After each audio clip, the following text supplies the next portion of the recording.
Hello, good morning. Welcome to everyone. We're about to start. Well, we've been in 2 very intense days of debates and visits and cultural activities, and we are facing our last day of the symposium. In this second panel discussion, which is devoted to solidarity and the power of art, an issue not free from controversy, we are going to face this marriage and this strange relationship. When we were preparing the panel, we had a meeting and raised the question of the definition of solidarity. In these 2 days, we have listened to different approaches, like, for example, Mr. Rogulski, that defined solidarity as bond, for example, or Piotr Naimski, and he was explaining us the Polish trade union of the 80s. And according to the definition of the dictionaries, the words that resonate the most are unity and support for common interest, which says a lot and probably nothing at the same time.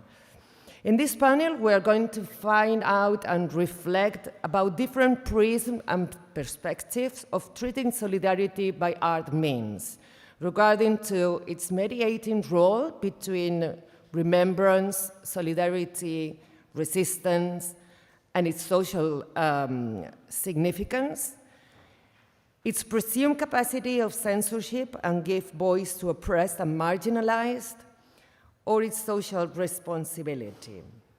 Let me introduce the first panelist, and I apologize in advance for the pronunciation of your names. Our first speaker will be, according to the program, we have Simon Krebets. Welcome. He's a coordinator of the project of the Dresdenstadt Center of Genocide Studies. He has dedicated and actively participated in a number of outreach and educational programs in the area of commemorating the history of genocidal violence. Simon, the floor is yours. Okay, good morning. So first of all, I thank the organizers for the opportunity to speak here at this very important conference. In my presentation, I will briefly inform you about the ways of using art in the activities of our center. This presentation was made by me and my colleague Pavel Chalupa, who is the director of arts programs in our center. So, first of all, let me briefly introduce our center. I'm representing the Archaeology of Evil Research Center, the NGO, which was established in 2012 as the independent and non-profit organization with the aim to promote research and teaching about the causes, origins, and consequences of genocidal violence throughout the history of mankind. Since 2017, the center is located in the main fortress of Theresienstadt, Terezin, the former Jewish ghetto and transit camp located close to Prague in the Czech Republic. And in the same year, we launched a project called the Theresienstadt Center for Genocide Studies, and we are based now in the Wieser's house, which picture you can see.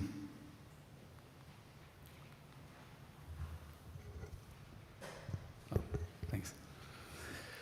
So our main activities are focused on education and awareness raising, including education for the university students. We took the first course in genocide studies in the Czech Republic. We have been also active in adoption of a resolution by the Parliament of the Czech Republic in 2017, which we call it the genocide resolution, and we established a permanent exhibition with virtual reality as well in 2018, and our main focus is the non-formal educational programs, mainly for high school and elementary schools pupils. The use of art in our center is very wide and multiple. We use art basically for the educational purposes and public awareness raising activities, and mainly for genocide prevention. We understand art and we use art as a universal communicator, which is based on authentic experience for the target groups, and also it contains the emotional component, which is very important for us because the victims in our programs, in which we use art, are not some numbers in the statistics of genocide, but they are the literary and dramatic characters. And as we know that art was widely used in the genocidal campaigns and ideology, we also understand our use of art as the rehabilitation of art.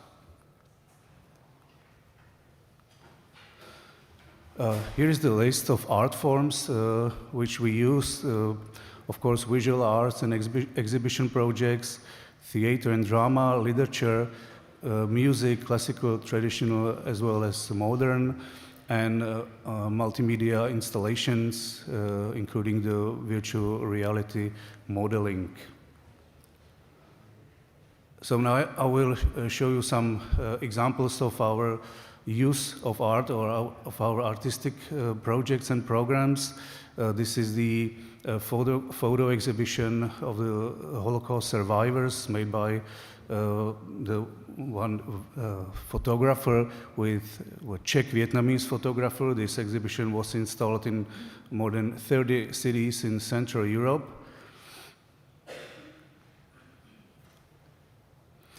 This is the example of our permanent exhibition, other photo exhibition.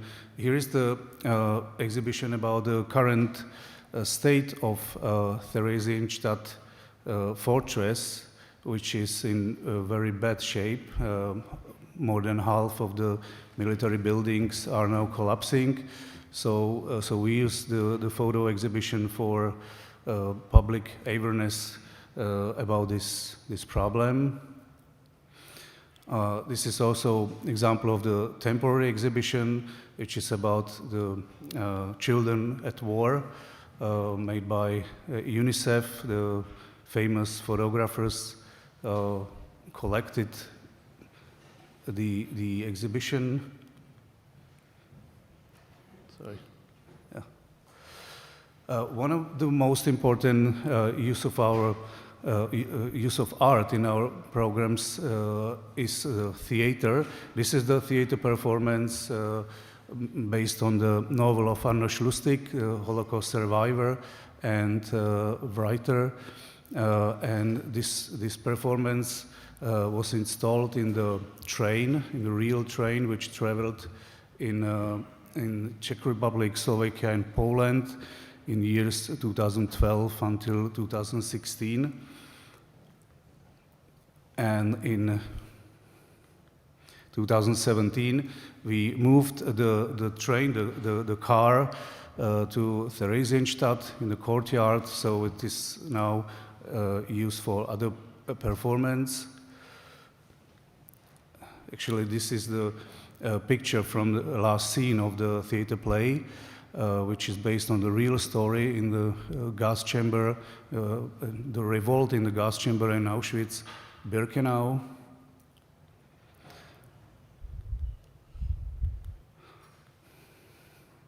As for the literature, we work with writers. We do exhibitions about their books. We present their books, and also in 2012, we released the specific poem based on the let's say, research of the artist and reading Hitler's Mein Kampf. And this poem with the music was also released on CD in 2013. Music is important tool or way how to represent especially the Roma genocide, because music is important for this community. So these are some examples of music performance, but also the classic music is performing in our programs, especially about the Theresienstadt, the so-called Theresienstadt composers. And this is our last project, or which nowadays is implemented in the Czech Republic. It is called the Lemkin Train, and it's dedicated to Raphael Lemkin and its life and his life and work. And inside the cars, there is a multimedia exhibition about Lemkin. So it's a combination of visual arts and multimedia program, which tells the story of Raphael Lemkin.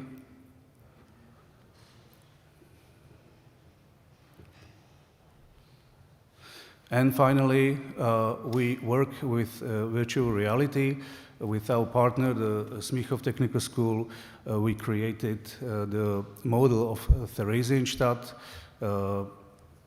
like digitized model, which is also accessible in virtual reality. So we can also talk about some artistic component of this activity. This is the model of the prisoners of war camp in Theresienstadt during the First World War.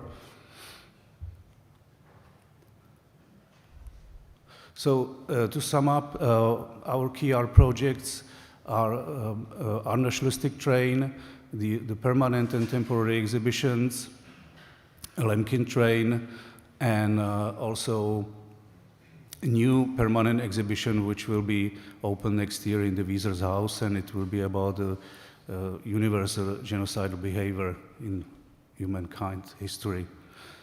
So we are open to new partners, new ideas, and thank you for your attention.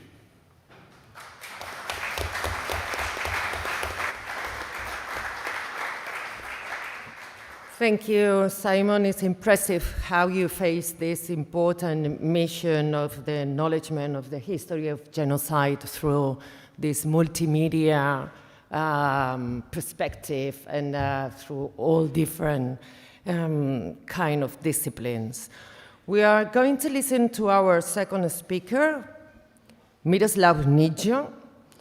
He's a founder of Nizio Design International, an architect and patron of culture with 30 years of experience in designing public spaces. The floor is yours. Thank you. Good morning. Thank you for invitation for this important debate.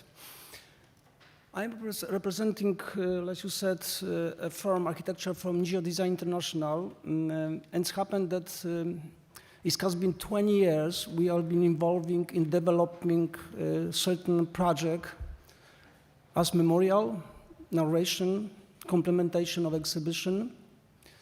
And it's important for the goal of my firm that we are doing for 20 years something which is important for all of us.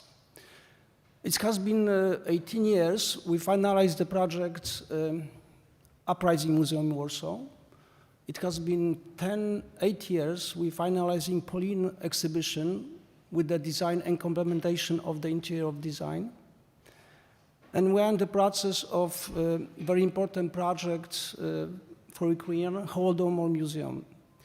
But I will begin at museum which I am touched very much because the tragedy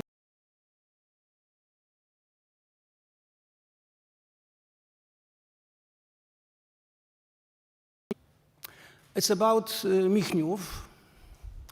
It's a small village in Poland. It's a symbol of pacification of 300 villages in Poland. And it's happened that we develop not only memorial, but we develop museum, which is a kind of expression of something what happened in 1944. It's the essence of escalation of occupation, pacification of these villages. And on the picture you see the burning village. And my idea was to create something as a spine with screaming and getting distorted and distract.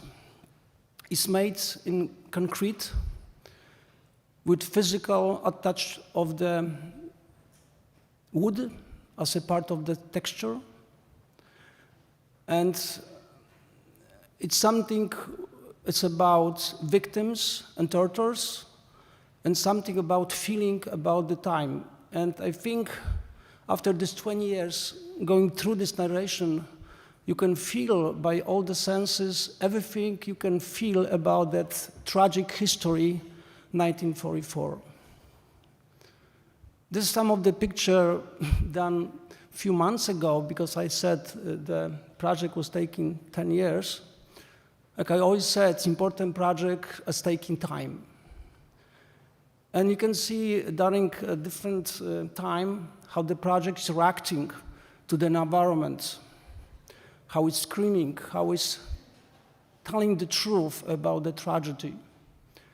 And it's the end of the narration where you see this destruction of the villages, when you see the pictures printed on the steel with faces in front of you. And 300 crosses, it's actors which play a very important role in this narration. Another project I got involved in my team, like I said, is a team of 25 people in my office. And in the past of 4 years, we are developing the very important memorial museum about the genocide, 1932. And this is my first sketch. The important is that we are cooperating with the firm, Ukrainian firm Project System, and has the English design company. And I'm in charge as a company from developing the architecture part, like interior part. This is my sketch showing how this structure of the building, it's telling the truth about the Holodomor. This is a sketch showing 2 layers of structure, soil, Ukrainian soil, and the tortures of regime, which trying to destroy the integrity of the Ukrainian culture. And this is an entrance which is showing exactly the breaking, the cracking the roof, and during the night you can see the truth coming from inside. This is something which is important for symbolic of that memorial. As important is soil, black soil in the narration of that museum. It shows the corridor, which shows the soil, expressing the dignity and the fighting for the freedom. And some of the exhibition as a pantheon, showing the culture, very important heritage, and everything which give this identity, fighting for the freedom, and giving everybody something which reflects past and the future. And we're on the point right now where we're thinking about changing the narration or the end of the narration because the situation right now. So we're thinking about developing another story and deal with that. Another project which is not developed, but it's very important for me, it's a concentration camp which was during the war, Rogoźnica. It's something which reminds the empty space, a hole 35 meter deep, 100 wide, and it's reflecting to story about the surviving of the prisoners who got killed in that spot. And I divided this site into sections, historical and contemporary, by creating the wall as a barrier between light and dark, and the stairs which are directing to journey through this opening, finding about the truth about this context, and the space which give you space for reflection. Thank you very much.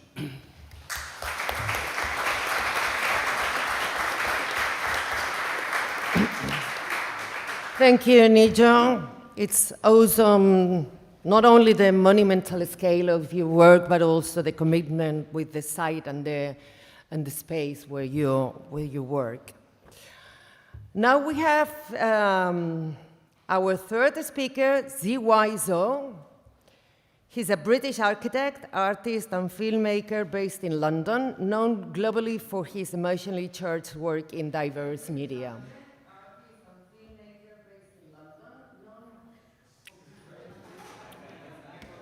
The Twilight Zone. Oh my God.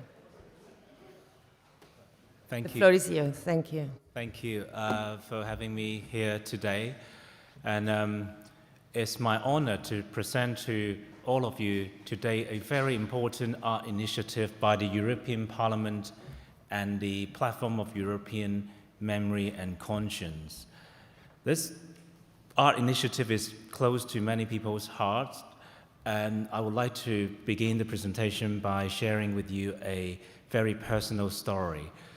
This photograph is showing me sketching in front of a 17th century derelict synagogue in a town called Snonim in modern-day Belarus. Snonim used to be a very vibrant Jewish town, but in 1941, the Nazi troops entered Snonim, and in just over a year, they've exterminated the entire Jewish population of 22,000, including my friends' relatives. The Nazis, they shot pregnant women in the belly, and they murdered children manually because they didn't want to waste their bullets. And this drawing was made in memory of the victims of the atrocity, as well as my friends' late aunts and late uncles who never grew old. And as we all know, the story didn't stop there. Belarus lost a quarter of her population during the Second World War. Eventually, Hitler's army was defeated, but Stalin returned. It came with the creation of the Iron Curtain. Some Belarusian soldiers who fought alongside the Polish division decided to relocate to the UK in London, and they started a new life there. They've founded a boarding school teaching their children their native language, which was banned in their motherland. They've even converted one of the rooms in a house into a temporary church, continue to observe the religion they consider, continue to observe what they consider the national religion, which was the Eastern Catholic Church. It had always been their collective desire to one day to build their own church. Now, I was involved in the project, and they sent me to Belarus to look at their cultural heritage sites, and what I've learned was that the Soviet Union was the largest destroyer of cultural heritage. These were the drawings I made during my visit to Belarus, and eventually they managed to build this wooden church in London, the capital of the UK, as a memorial to the turbulent history of Belarus, as well as a homage to their cultural identity. And at night, the little church will glow from inside, commemorating their ancestors who were burned alive inside those wooden churches and synagogues during the Second World War. Now, I'm sure these stories will resonate with many of you because they serve as reminders of the horrendous legacy of the evil Molotov-Ribbentrop Pact. And in 2009, after many years of debates and public hearing sessions, the European Parliament finally passed a resolution by an overwhelming majority to acknowledge Europe's totalitarian past, recognizing the singularity of the Holocaust, and calling for the creation of a pan-European memorial for all victims of totalitarianism. And the platform of European Memory and Conscience organized an international competition in 2017. They worked with Brussels City Authority to identify a potential site for this memorial, and they've chosen Jean Rey Square, named after a former president of the European Commission. And as you can see from this aerial photo, the site was strategically chosen due to its close proximity to all the major EU institutions. Because of my own experience, I felt compelled to submit a proposal to the competition, and these are the photos I've taken during my site visits. And as you can see, it's a normal public space in a bustling town in Europe, but if you go there, it's not like the synagogue I've just shown you, or even Auschwitz. It just doesn't carry the weight of history, because totalitarianism happened in multiple geographies. The site just doesn't embody the emotions of the victims, and it posed a major design challenge. Now, these are some of my early sketches when I was trying to come up with an idea, and I was really struggling because, as you can see, these are nothing more than empty architectural shapes. It says more about the author rather than the victims. And the breakthrough came when I noticed some words I've written down on a piece of paper. It says, beautiful, meaningful, moves heart. Now, those are not my words. Those are the words of Nina Winkelmann, the former managing director of the Platform of European Memory and Conscience.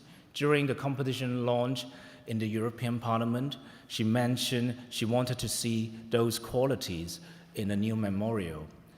So my mind was preoccupied with this desire to bring the voices of the victims to Brussels, to central Brussels, to make that emotional connection with members of the public.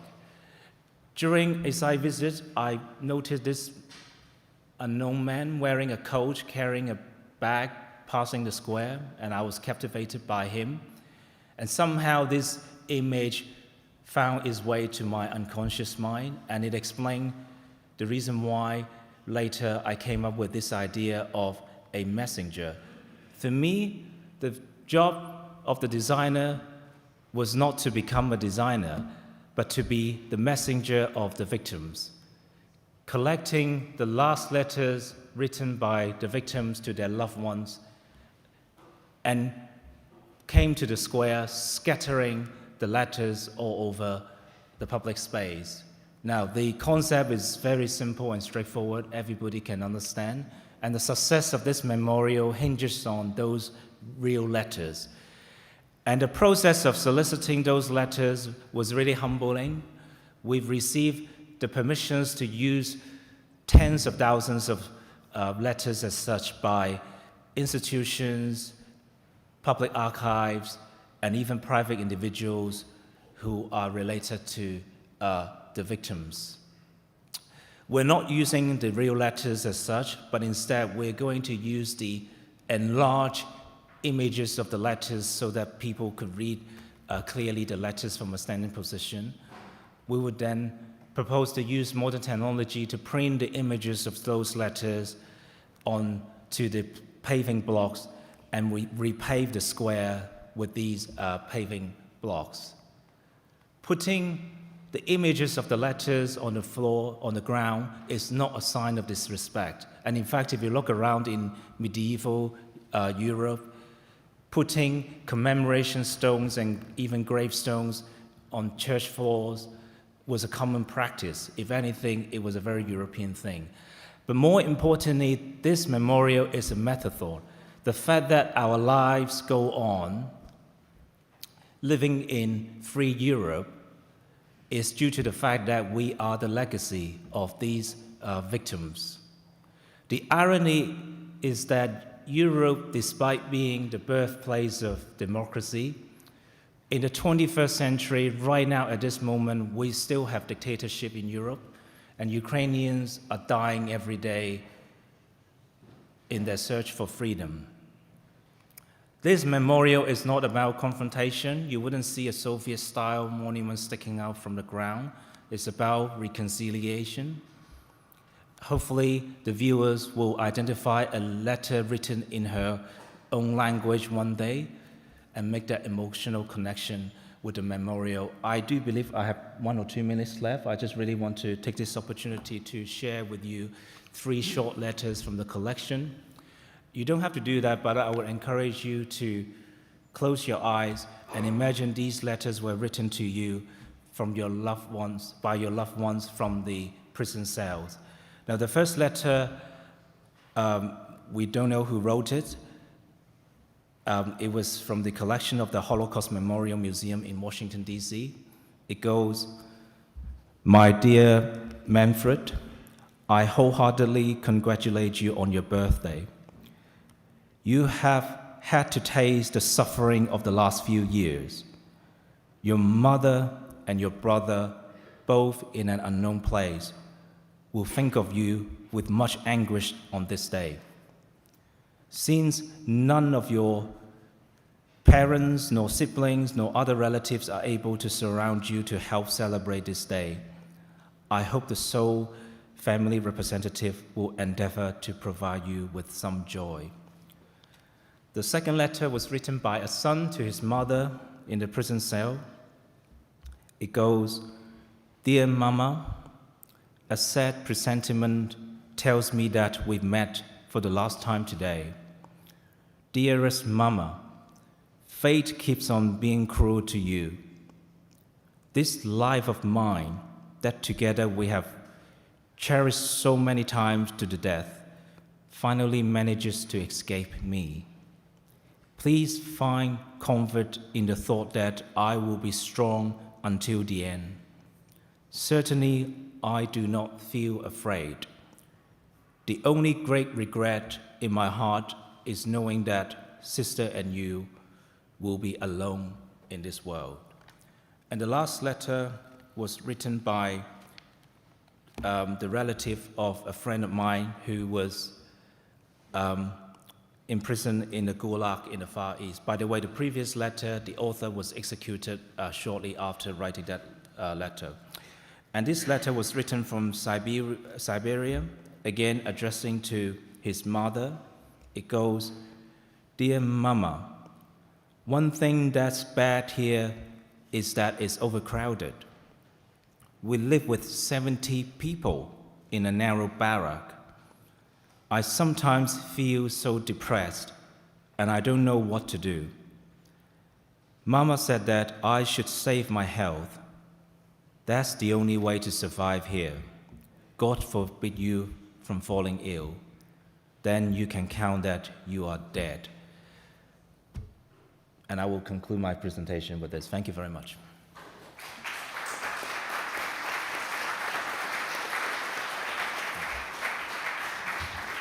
Thank you very much, Siwei. Not easy to continue after these letters. Very touching. But we have our last speaker, last but not least. We have Piedad Solans. She's historian, theorist, and independent curator. Her work addresses a critical theory of violence and its structures through history and the visual arts. Author of the book Art and Resistance and curator of projects such as Technologies of Violence, Work Machines, Wastelands, We Refugees, etc. The floor is yours. Thank you. Good morning, bon dia. It's a pleasure for me to participate in such a congress, and I want to say thank you for your invitation. I am going to speak in Spanish. If you want to put your headphones, please. The title of, el título de mi ponencia es Yo lo vi, I saw it, resistencia, testimony, resistance and repair. Yo lo vi, I saw yo it. estuve allí, I was yo there. soy testigo. I am a testimony. A partir de la ilustración From de la the Revolución illustration of the Francesa, French, from the enlightenment, of the liberales French y Revolution, marxistas de la Marxist and primera liberal mitad del revolutions of the siglo first XX, half of the 20th century, artista, the que estaba artist subordinado who was al poder, subordinated dependiente to del poder power, de la depending Iglesia, from del the poder power de of the la church aristocracia, and la the monarquía, power la of alta aristocracy, burguesía, monarchy, and deviene the un bourgeois sujeto becomes a político political inmerso subject en los immersed acontecimientos in the revolucionarios. revolutionary Y va events a and independizarse, a liberarse becomes de su independent sujeción and al free poder from para pasar this a ser power una in order to contrarrepresentación carry de out la the representación counter-representation que hacía of the del representation he poder had made por medio de from la belleza, power de la through beauty glorificación, por ejemplo, and la through glorificación de la glorification guerra, of war, de for la example, and sublimación, algo que the ocultaba sublimation, something that la was auténtica hidden, cara the del real poder. face of El power. artista se va The a artist erigir como sujeto becomes político a political a través de subject, la mirada emerges as a y va political a subject convertir through la his obra gaze artística and en turns un his arma. artistic Pero work el into artista a no es weapon. un asesino. But the artist is not a Utiliza killer. la obra He's para using atacar his piece la of art, his work of art, in order to attack atacar, injustice desvelar and la to ignominia, reveal los abusos the del poder abuses of power and como inmerso en los immerse acontecimientos in the políticos, él political mismo events, víctima de estos himself acontecimientos, victim of se va these a poner, events, digamos, del lado and de lo he que se is llamaba on the el side pueblo, lo que of llamamos what aquí we la call población o la the sociedad. population or society. Uno de los primeros One of the artistas first en artists erigirse to como emerge sujeto as a político, como political testigo, yo subject, lo vi, yo as a estuve allí, testimony. no I se saw puede it, I was negar, there. no hay una You cannot deny it. There is not interpretación any posible de possible este hecho. interpretation of this El fact. conocido Is Francisco Francisco de de Goya, los desastres known de la by guerra, all of you in the donde, disasters of war, hace una where denuncia he de los crímenes, reports de los- the de la- crimes de la devastación, and de la the guerra en la destruction población, de su capacidad of de war on the resistencia, population de su and the vulnerabilidad. capacity of resistance and also the ¿Cuántos vulnerability cadáveres of también society. seguimos How many viendo hoy día? corpses Y we hemos still visto en see el siglo today, XX and we have seen during the cuántas 20th century Este es accumulation of una, corpses, and this un is grabado de los an desastres engravure de la of the Guerra. disasters of war Yo of lo vi, Francisco yo de estuve Goya. allí. I saw it, I was En there el siglo XX, en las in the fosas 20th comunes, en los century in campos, common graveyards, estas in the acumulaciones camps inmensas and han fields, this continuado y immense continúan en el piling siglo up of XXI. dead bodies had continued and continue to exist in the 21st century. The German artist Otto Dix was in the First World War at the trenches, and he experimented as a testimony how far the human being can go when it's destroyed.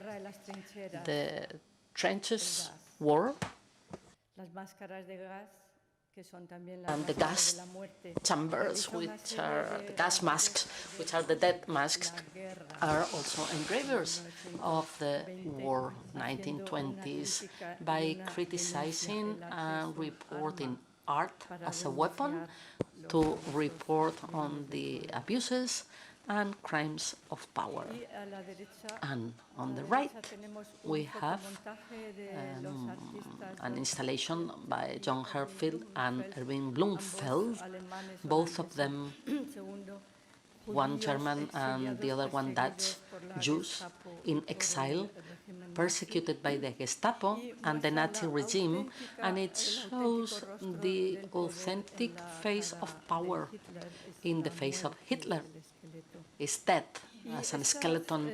And these photographies of Hitler, these pictures, were thrown as propaganda material by the Allied planes on German cities in order to warn the population on the danger of death during the Third Reich. And the artist is actively participating because, as I said before, he's immersed in historical political war events in which he's also a victim, but he does it based on solidarity. On the left, we see Berlinese artist whose museum is in Berlin, Wie wieder Krieg, Nevermore the War. And we also see on the 30th of June, 1934, Heil Hitler.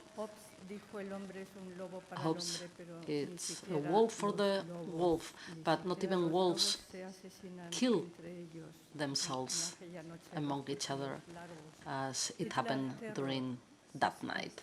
Hitler terror, artists reporting this butchery as portraying Hitler as a butcher. And wars, as you all know, create and lead to exile, displacement, and refugees, and thousands of people, masses of people without the citizenship, without rights, vulnerable, and what was done with them.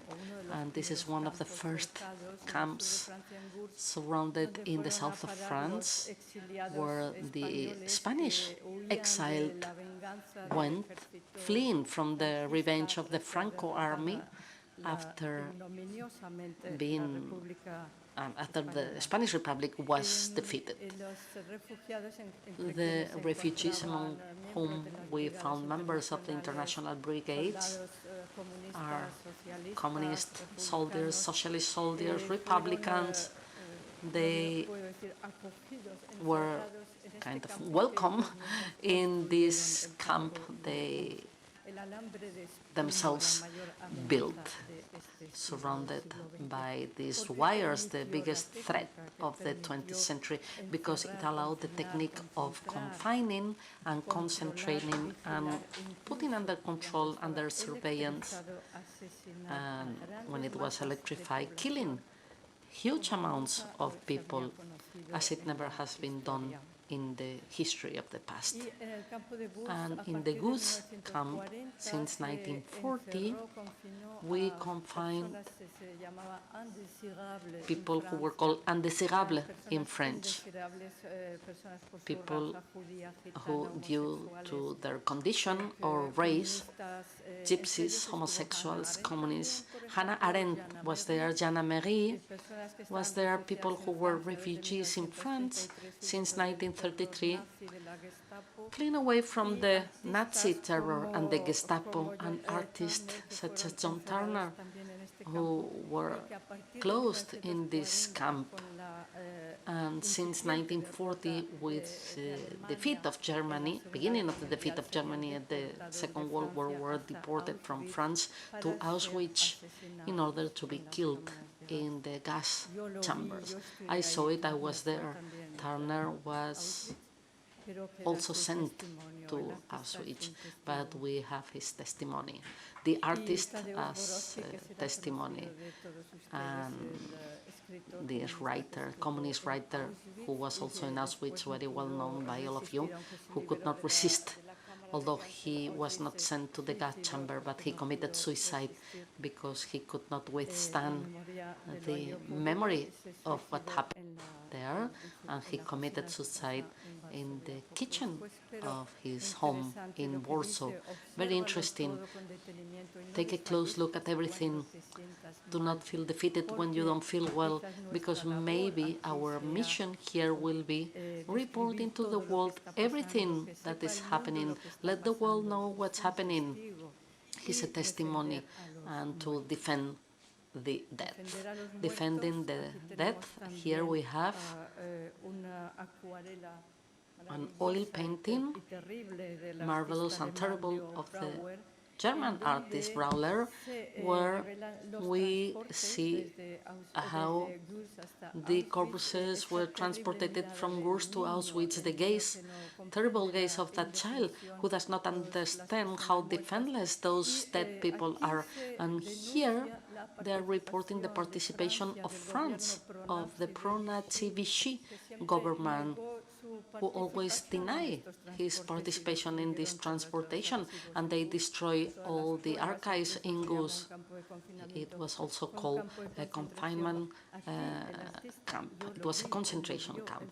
The artist I saw it was testimony of the French police participating in this transportation. And finally, Helga Wesova, the Czech artist who survived Auschwitz, her father told her, paint what you see, and her drawings were seen as a testimony in the hearings against Nazi crimes. I'm going to go to what contemporary artists are doing, artists with whom I work, artists, international artists from all countries, and this is an exhibition that I organized with refugees on a text from Hannah Arendt that she wrote in New York on the condition of the refugees, nameless, workless, languageless, without documentation also. And I followed this text for an exhibition in a museum in the north of Spain. What I want to highlight here is this poem by the Afghanese artist living in New York, Marian Ghani, Your silence will not protect you, because silence means that that didn't happen. And this is why we cannot remain silent. The absence of language is not democratic. Democracy is the language. The Guernica by Picasso and the Espantà de Málaga, one of the greatest crimes against the population of Spain. I'm going to move forward a little bit quicker now. This is a memorial I organized last year on 11,000 names of people who were concentrated at the Gurs camp, and my inspiration was those lists that you can see on the lower right hand of the transportation of the administration that allowed those crimes to happen, those massive killings to happen. And here we have the most recent exhibition, and the Sirable, the transportation to the exile, this huge map, a topography of the artist Cristina Lucas, 3 screens, 7 meters wide in the middle, a topography of the bombarding of Guernica and the current situation in Ukraine, and on the left we have the data, and on the right the registers, the visual registers through the century from Guernica to Ukraine. And this is the artist from Guatemala, Regina José Galindo, performance in Kassel, headquarters of weapons manufacturing, chased by a Leopard 1. We are now in Leopard 6.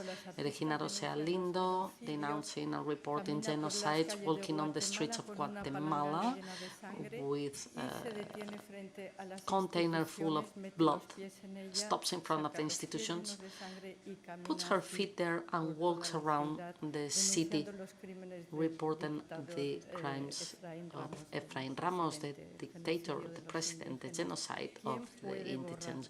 Who can erase the footprints? This is the name of the performance. And finally, the Iranian artist living in Frankfurt, Paratsu Forouhar, working with symbols of beauty and iconography, symbols of Iranian writings. These are big installments in Casa Árabe in Madrid and Córdoba, and the butterfly is the symbol of beauty and love. But when we look closer, we see it's made by people tortured, killed, and in prison. And finally, footprints cannot be erased and traumas cannot be forgotten. We see and we should pay tribute to our deaf people, but trauma cannot paralyze us. We should enlighten those who are alive, work with the population, the Afghanese artist in exile in London works in performances where she recovers all the war artifacts, those instruments that have produced death, so they are used in war games. War games is the name of the work of art. Thank you very much for your attention.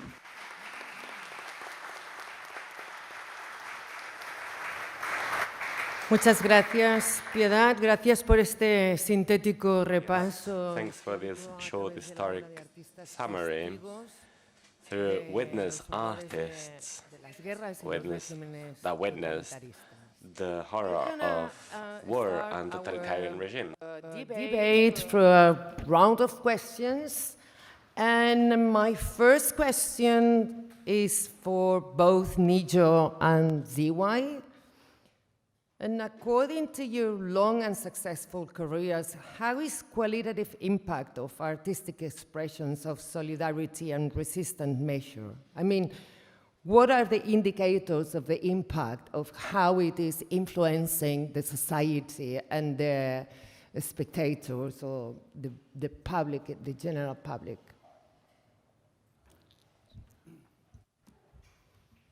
Generally speaking, for almost 20 years, we have been dealing with creating memorial and narration of the past, of tragic history, because until 90, nothing happened. There were monuments, and our idea in our environments is to create something which impacts very much and educate in a way that we feel in all senses. This is example of Michniów, where the museum was created on the grave, which said about the memory, but nothing was explaining and nothing was educating about what happened and what we do to stop in the future of this tragedy. This is why I think the example of Mausoleum of Michniów or Museum of Polish Saving Jewish, it's something which stay forever in our minds. And in my idea is to create something as an expression of the feeling of the trauma, so it stays with us for the rest of our life. This is why it's important to have memories in the way as young people we understand, because we living in different society and different interpretation of the past. This is the interpretation of artists. And my goal is to giving the truth about the past.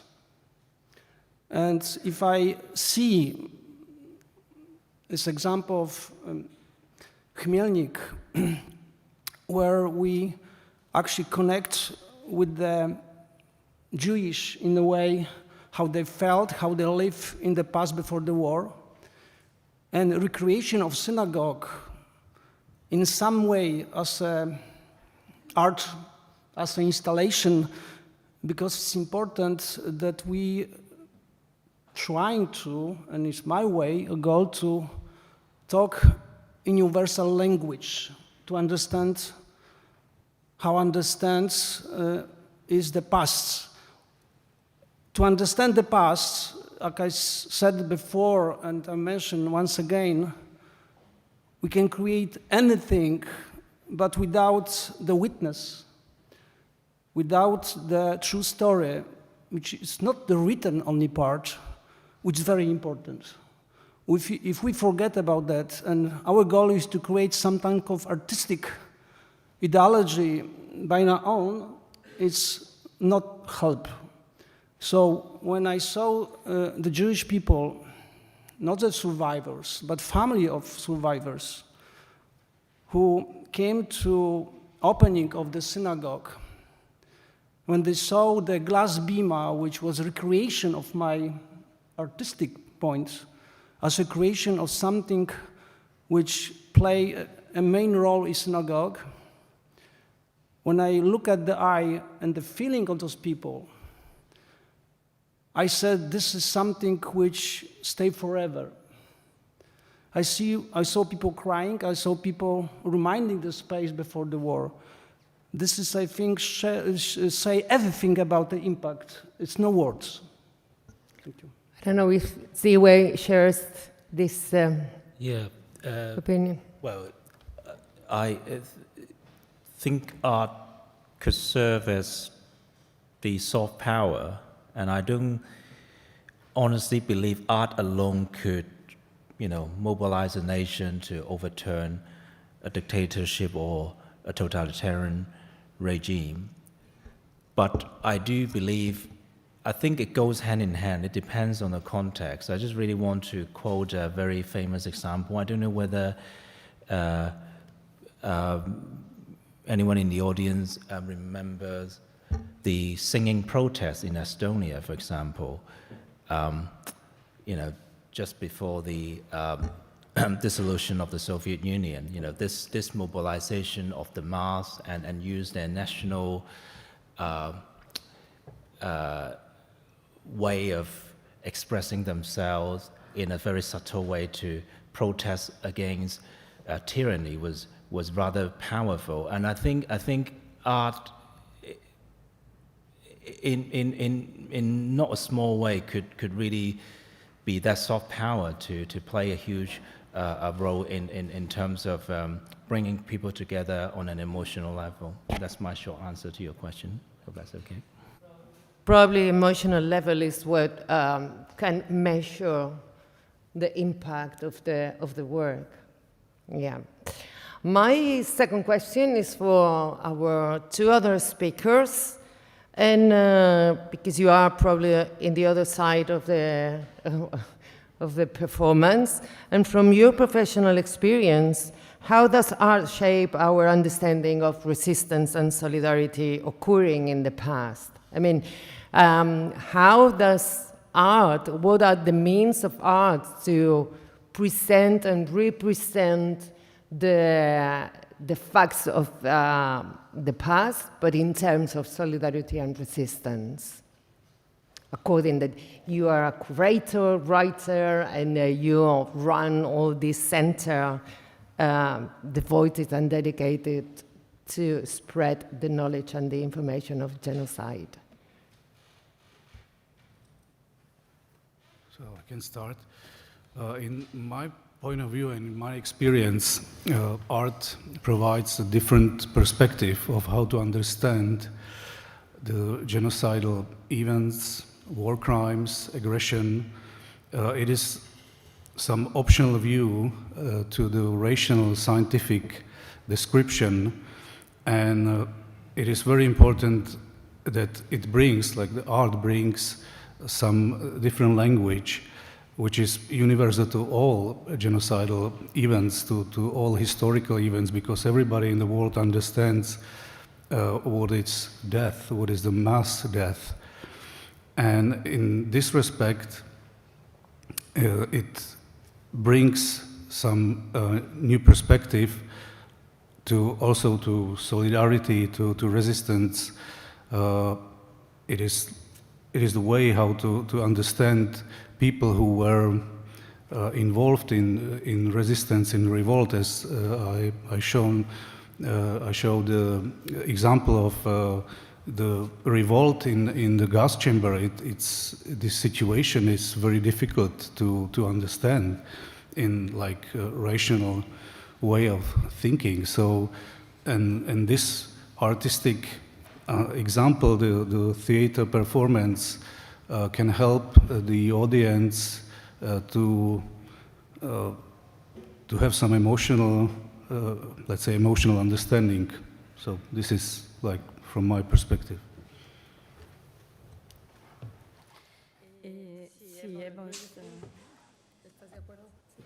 Sí, hemos hablado del papel we de have artistas spoken about the role of hace 2 artists. siglos en Europa We have been speaking y about en the el role of mundo, y que artists son como in Europe for sujetos 2 políticos centuries or porque 3 viven centuries los now. Artists are political y subjects, no considering solamente that son they testigos are y not no only solamente witnesses están of historical participando en la events, not resistencia only como en la they Segunda take part in Guerra Mundial resistance o hoy día movements hay like muchos in artistas también World trabajando War II. para Today, denunciar for la example, there are many situación en el artists mundo working to árabe-musulmán o en Sudamérica, en México, underline the situation Guatemala, in the Burkina Arab Faso, world, in Yemen, Guatemala, in artistas que South America, trabajan en everywhere in the Europa world. y que están Here in Europe also, exiliados there are many en Europa, viven aquí. Tenemos exiled que también contar artists. con todo ello. So we No have to take them solamente into account, we el have to pasado. engage with Yo them. And como it's not historiadora tengo problemas understanding con the ver past. el Me, pasado como as una an línea historian, I recta don't see en que hay the un past pasado, as a el tiempo, straight digamos, la line, cronología histórica, as a en que hay straight un pasado, timeline un with a presente past, y a un present, futuro, and a sino que más bien veo future. la historia I como un collage see en history superficie, as a donde se collage, conjugan as una a media, donde 3D se conjugan collage diversos where hechos many different y events, desgraciadamente se repiten. Hemos fortunately, visto que desde la guerra de la liberación española, de independencia española, hasta hoy día en Ucrania se repiten los hechos constantemente. Entonces, ¿cómo nos estamos planteando la memoria? ¿Cómo nos estamos planteando el pasado, el trauma? De alguna forma hay que unir el pasado, el presente y enfocar otro tipo de conceptos también que nos permitan abordar este problema sin caer solamente en el pasado. Y en mi opinión, los artistas realizan esto past. porque And I believe to contribute trabajan con la because población they act as a bridge, they engage denuncian with los abusos citizens del poder, in performances, con los they traumas. criticize power abuse, and they work on trauma Muchas also. gracias. Y, Thank you very much. La duda es si, The question I have, el or the contenido de doubt estas I obras have, artísticas is whether the queda content actualizado of art simplemente por el trato de is un updated material y una temática sensible. when O sea, we el valor deal with a artístico también sensitive topic. puede So the artistic jugar a favor y en value contra, ¿no? can Puede be a ser pro or a cuestionado. con, right? Sin duda, Artistic value of a work Bueno, no art creo que can haya be un questioned. cuestionamiento de los Well, I don't think desastres de there la is guerra de any Goya questioning y creo about que son the completamente Goya were disasters, and I believe the artwork Gracias. is I'm extremely sure contemporary. there's a lot of questions and reactions in the audience, so we are going to have like 10 minutes for giving the voice to the audience. Please. Yeah, that I think he was first. Yeah, thank you. Thank you very much. I'm Ion Ioniță, editor-in-chief of magazine History in Bucharest, Romania. And congratulations for your presentations. We have two sides of the medal here. On the one side is the artists you have presented before, resistant artist against dictatorship and violence and genocide. And on the other side, we have thousands of artists who supported dictatorship and totalitarian systems and Nazism and communism. And they supported the cult of personality. You know, dictators have a very special relations with art. They love to be presented in portraits, in statues and galleries. And my question is how you make the difference. Are these artists real artists? Are their work art? How can ordinary people know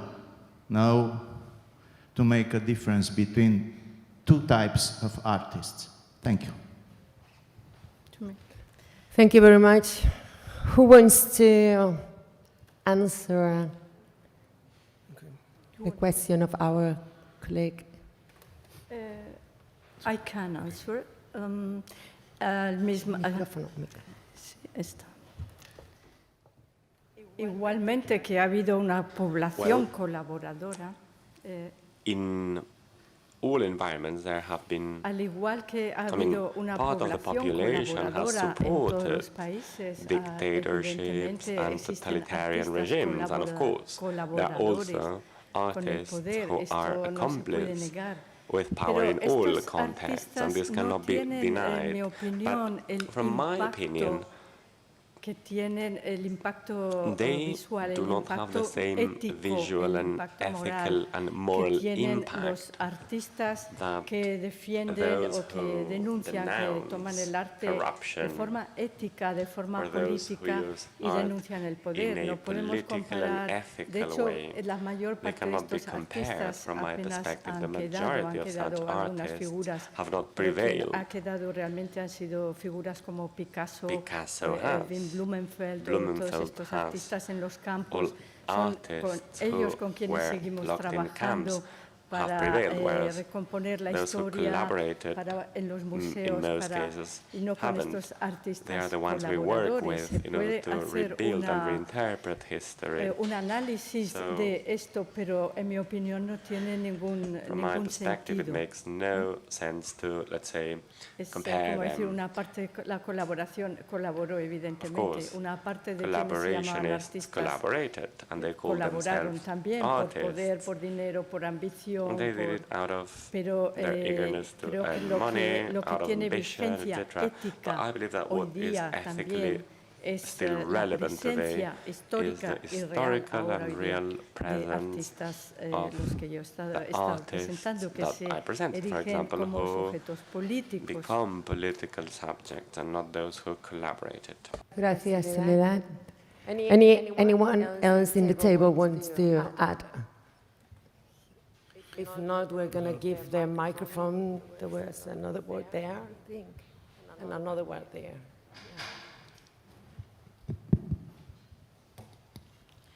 Hello, congratulations for all, very beautiful, very well done, all the presentations. And I wanted to ask you about what do you think about the art like a mirror? Because every time we are looking at everywhere, everyone talks about art in the other country. The war is there. We are showing the art because the problem is there. But at the end, it's our own problem. Because, for example, I was an artist long ago here in this country, 30 years ago, and every time I was showing what is going on forward, before what's happening. Then when it's happening, it's like, okay, we almost kill you, but no problem, we continue. But why we are, we cannot look in the past for learn what is going on after? Because, for example, we have all this, you are showing all this happening, but it's happening again and again. Why, how we can cut this this round about going and again the same. Okay, we are looking, we are going to the galleries, we are showing the new architecture and happening again and again, and every place is totalitarianism. Everyone wants to say we have democracy, but at the end we know this democracy is not there. Then how we can manage it? Are you addressing this question to a specific No. speaker? Okay. So if I can answer, we know that art is very powerful in the stage of preparation and also the denial of different genocidal events. It is very powerful in terms of identification of the victim, identification of the enemy, of the chaotic creatures in religious stories and so on. And in the same manner, same way, the art is powerful in genocide prevention. I would like to mention Franz Welfer's book, 40 Days of Musadak, which was released in 1933. It's about the revolt of victims of Armenian genocide, and it was amazing work of Prague-born German Jewish author. He didn't have anything to do with Armenian history, and he really did it because of course, Hitler came to power in that year. So both sides of artistic map are still active, and unfortunately the genocidal behavior cannot be stopped. It is something which is part of human nature, and if there are no people who will listen to artists, there will be no change. So it is not about artists, but about the audience. Thank you. I think. Werfel. Yeah. Today is 90 years anniversary. Thank you. I think was someone at the end of the room. Yep.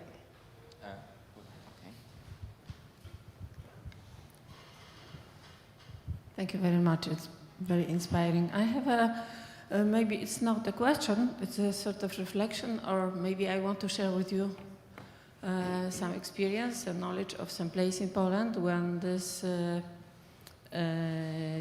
place that used to belong to another community, Jewish community, now is belonging to non-Jewish community, and it's in Sejny. Sejny is a small town located at the northeast of Poland. Before, in pre-war Poland, it's still that Polish terrain still, prolonged till Vilnius, further on into Lithuania. Anyway, that was populated by maybe 70%.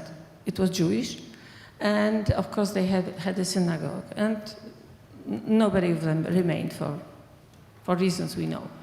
And that synagogue, in a rather dilapidated state, was then awarded to a new foundation, Borderland Foundation for crossing of cultures, ethnoses, and experience.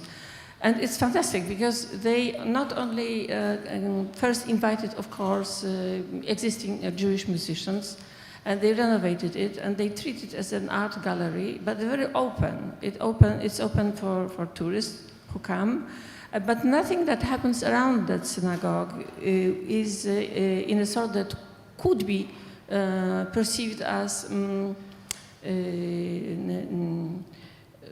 too gay, too funny, too loud. Yes, they keep to a certain line of artistic expression. They also show exhibitions.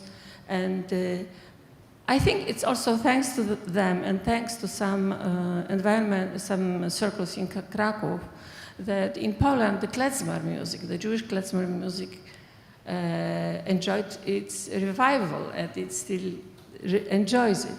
So maybe to put a conclusion to my now statement is that there are places of memory that, for obvious reasons, are very solemn and very serious places of mass death, yes, extermination.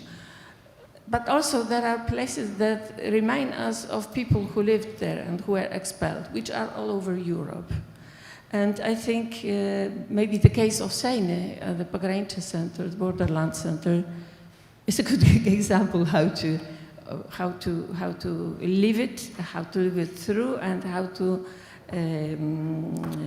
blow new life into such places. Thank you.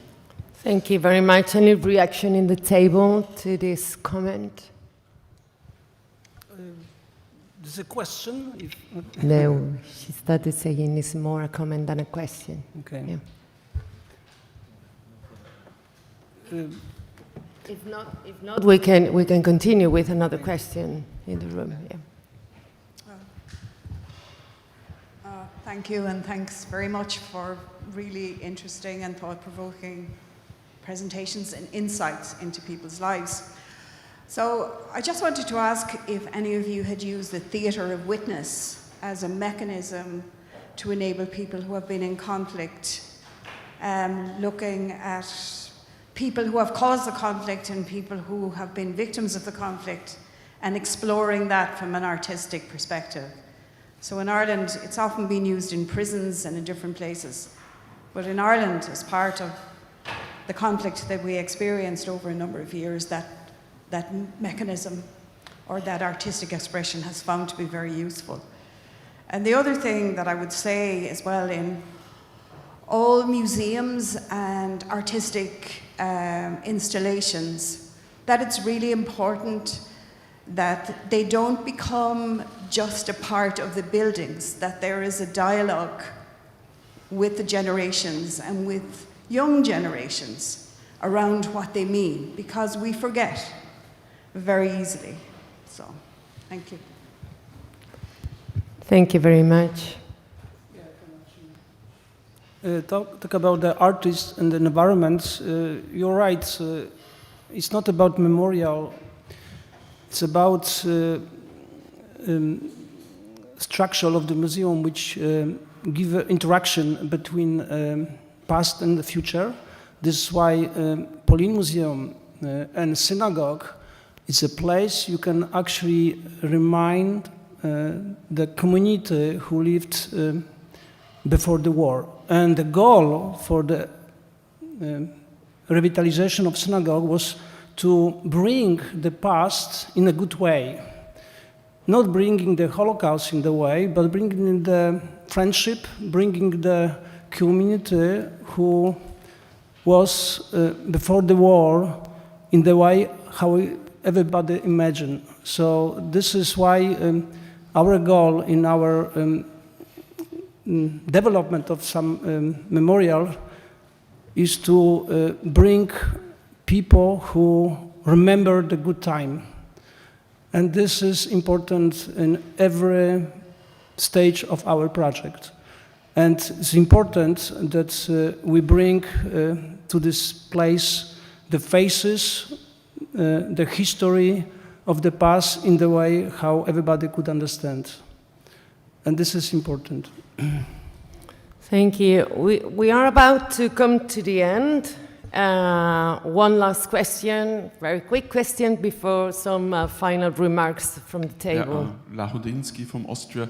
A quick question maybe to the two architects. What is your opinion about the question of monuments, about people who were brought down in many countries, for instance, about people who discovered conquered new countries for European forces. After the communism, a lot of monuments were torn down. Now we have debates. For instance, in Vienna, we have a mayor who was rather anti-Semitic after the turn of the 20th century. So what would you think or propose? Is it, what do we do with these monuments? For instance, Christoph Columbus is also in a kind of wokeness topic. Is it enough that we put something on, or should we really destroy monuments as it was done in Britain? Thank you. Wow, this is a very deep question, and the last question. I think you can't really, I think no one can really give a simple answer to that.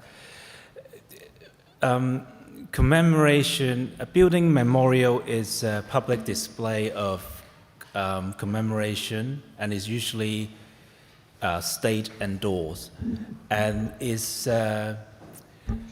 very fluid process in the sense that what was acceptable some 20, 40, 30 years ago might no longer be the case nowadays.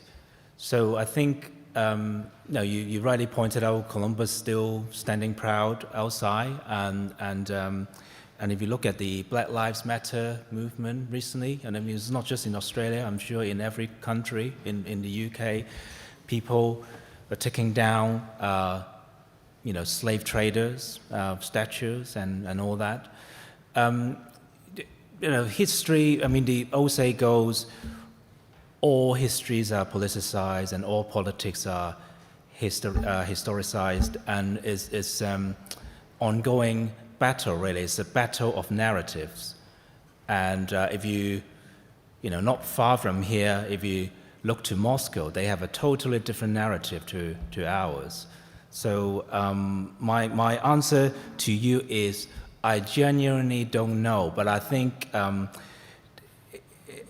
we, like you said earlier on, it's about bringing out the truth. I think what will stay eventually should be those memorials that speak the truth, and memorials for dictators and for tyranny and all that will eventually be torn down, and that's my answer to your question.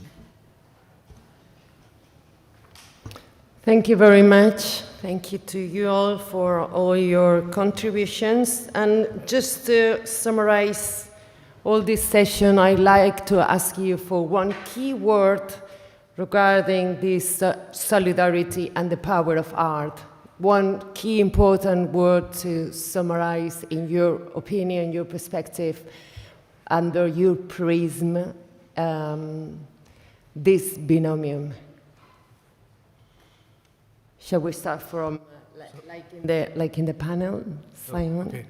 So, well, I think that art enables us to have the solidarity with victims, and that's the main reason why, for example, why we use the art. And it is also important to note that the use of art should be balanced with scientific results and also the educational objectives or goals. And this process is based on the dialogue between scientists, artists, and educators, and this dialogue, in my point of view, is very productive. Thank you.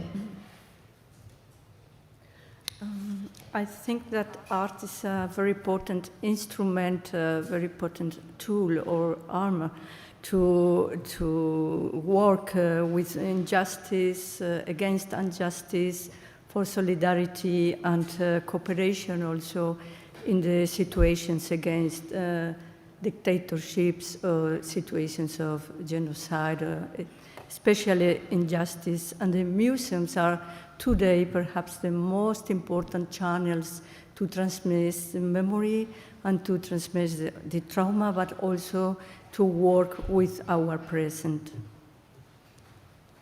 Thanks a lot. I can actually